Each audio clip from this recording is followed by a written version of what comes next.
Dans la continuité de la série Crypto Wars, nous allons parler brièvement dans cette vidéo de la valeur de la monnaie. La présidente de la Banque Centrale Européenne a récemment déclaré que les crypto-paiements ne valent rien. Elle a dit « Ma très humble évaluation est que cela ne vaut rien, cela ne repose sur rien, il n'y a aucun actif sous-jacent pour agir comme un ancrage de sécurité ». Mais elle n'est pas seule à s'exprimer de la sorte. Bill Gates vient de renouveler son avis.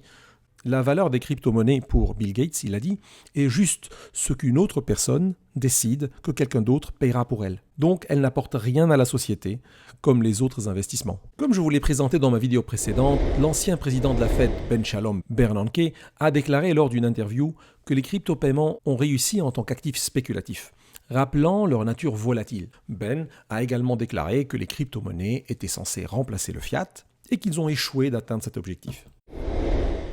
Dans ma vidéo précédente, je vous ai aussi parlé du discours à charge de Fabio Panetta, membre de l'executive board de la BCE. Il a accusé tout l'écosystème crypto d'être un grand casino. Il a déclaré que la cupidité et l'anarchie ont transformé cette terre promise en Far West. Je vous invite à consulter ma vidéo précédente dans laquelle j'ai répondu à toutes ces accusations, notamment les accusations infondées de financement de terrorisme et de blanchiment d'argent, qui sont souvent répétées. Même Nassim Taleb, l'inventeur de la notion du signe noir, a publié un papier scientifique dans lequel il tente de démontrer que la valeur de Bitcoin tombera à zéro sans même se rappeler que la valeur des monnaies fiat, sans valeur intrinsèque, tombe déjà à zéro, elles aussi, avec une perte de valeur de quasi 99% durant 100 ans.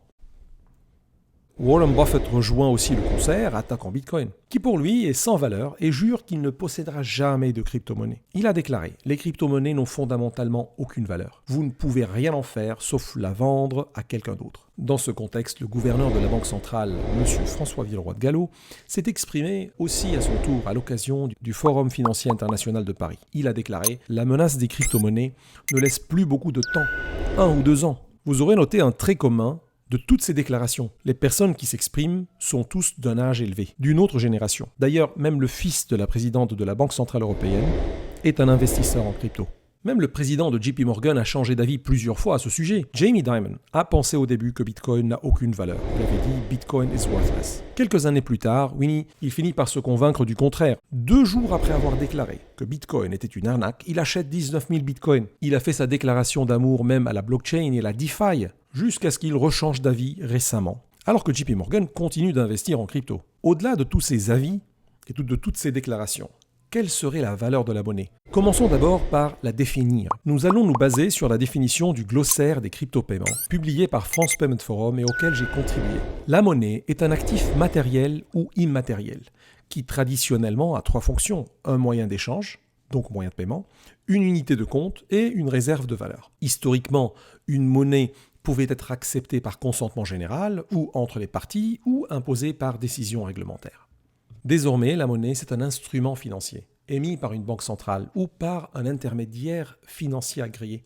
C'est le cas de votre banque commerciale, on appelle ça la monnaie commerciale. Sachez que l'argent que vous avez sur votre compte bancaire, ce n'est pas de l'argent de la banque centrale, c'est une monnaie privée émise par votre banque commerciale sous sa responsabilité et sous la supervision de la banque centrale. La monnaie prend le nom d'une devise en dehors de sa zone monétaire, comme le dollar en Europe. La monnaie constitue une créance sur l'entité émettrice, donc inscrite au passif de cette dernière. Mais réfléchissons ensemble sur une définition plutôt philosophique sur la nature de la monnaie et la valeur de la monnaie. Pour Platon, vers les années moins 400 avant Jésus-Christ, la monnaie n'est rien d'autre qu'une convention sociale. Je rappelle que Platon est un philosophe grec, fondateur de l'Académie à Athènes. Il était contre l'idée de l'or et de l'argent. La valeur, pour lui, de la monnaie ne devrait pas être intrinsèque, mais juste un symbole arbitraire assistant l'échange. L'argent est une convention sociale pour Platon. Pour Aristote, en revanche, qui est opposant à Platon, Aristote est un philosophe et scientifique grec, vers les années moins 350, il a dit que la monnaie, c'est la mesure du travail. C'est d'accepter quelque chose que vous ne voulez pas, afin de pouvoir le troquer plus tard,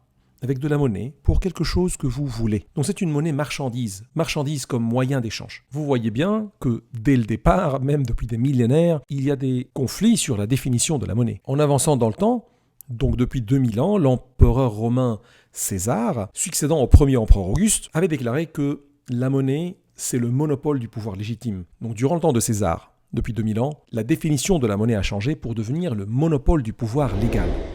Comme le dit aussi Charles Gave, c'est le monopole de la violence légitime. D'ailleurs, même dans l'Évangile, on retrouve une définition de Jésus-Christ sur l'argent qui dit « Rendez donc à César ce qui appartient à César et à Dieu ce qui est à Dieu ». Notons qu'à ce moment-là, la monnaie était encore de l'or et de l'argent, mais le droit d'émission était accordé uniquement à l'empereur romain. Les usages avancent avec le temps, mais la valeur de la monnaie restait stable vers presque un millénaire supplémentaire jusqu'à ce qu'on arrive à l'Empire mongol. Le grand khan de l'Empire mongol a émis la première monnaie papier unifiée, appelée Chao, convertible en argent et en or. Il l'avait découvert dans une de ses villes conquises en Chine et il a déployé ce même système partout dans son empire. Il avait déclaré que cette monnaie était convertible en or et en argent et que le contrefacteur sera décapité, l'informateur sera récompensé par 250 taels d'argent et recevra en outre tous les biens du criminel. Donc on voit bien que cette définition reste compatible avec celle de César, le monopole du pouvoir légal, mais en revanche, il n'y a plus de valeur intrinsèque à la monnaie, la valeur elle est devenue externe, tout en gardant la convertibilité en or et en argent.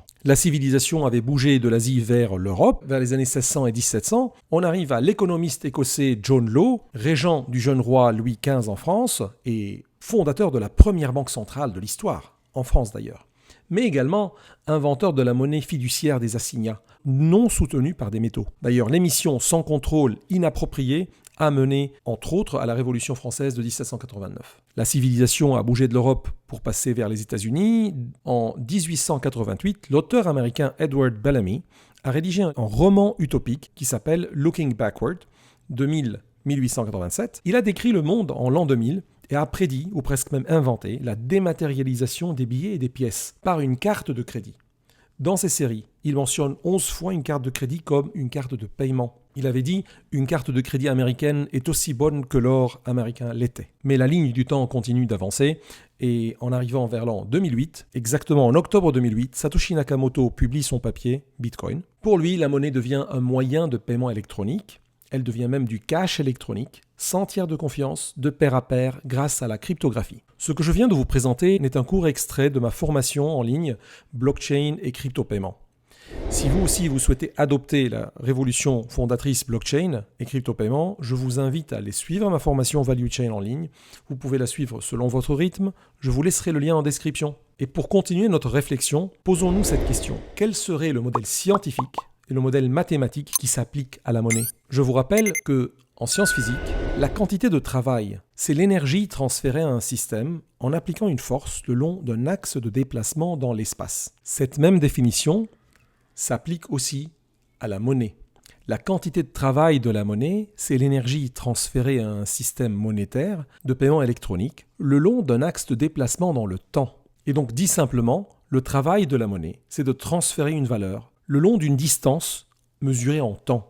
Cette définition résume bien la réserve de valeur dans le temps, le moyen d'échange en tant que moyen de paiement et l'unité de compte. Ça rejoint aussi la définition de la science physique sur la quantité d'énergie d'un travail en thermodynamique. Sur cette base scientifique, nous pouvons déjà dire que la crypto-monnaie Bitcoin, pour une quantité d'énergie donnée, transfère une valeur 288 fois plus rapidement que la monnaie électronique. Pour aller plus loin dans cette comparaison, il est nécessaire d'évaluer la quantité d'énergie en jeu et la capacité de travail fournie physiquement. Pour cela, j'ai complété une recherche scientifique qui compare l'efficience énergétique des systèmes monétaires classiques et crypto-monétaires. Tous les retours des pairs m'ont permis d'apporter dans ce papier les réponses et les clarifications nécessaires. Je peux vous dire que la confiance dans la monnaie électronique ne vient que par son usage et donc le travail fourni et l'efficacité de ce travail. Et la confiance distribuée cryptographique et mathématique sera-t-elle plus efficace pour atteindre une vélocité suffisante pour les crypto-monnaies?